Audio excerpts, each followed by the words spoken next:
So you want to join the row. You want to join the row. The row is fresh. Everything is being complete. First row, let's say, and you want to join the second row and it's completely empty. Where do you join? Behind the Imam. Not in the middle, behind the Imam. So that means you line up with the Imam and you be in the middle. And the people will come from both sides and they will sandwich you. Well done. So a person, he comes to the row, it's a fresh row, and he wants to join in the middle, but he finds a person, where is there? MashaAllah. Do I join him? No, you don't join him. Join in the middle.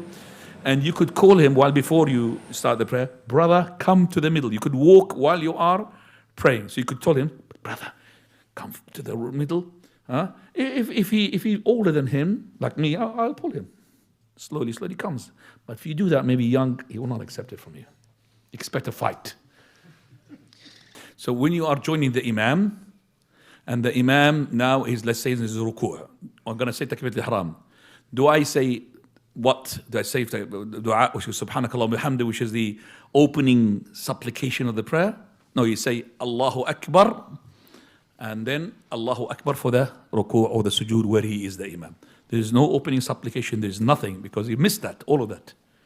Okay? If you said the opening supplication, you must have missed the ruku'. Why are you doing it? No, you have to follow the Imam straight away. There's no opening supplication. If they are not in the ruku'. If they are in the qiyam, let's say they are reading Fatiha, yes, if you say, then you say Allahu Akbar, your opening supplication, isti'adha, and then you do the Fatiha.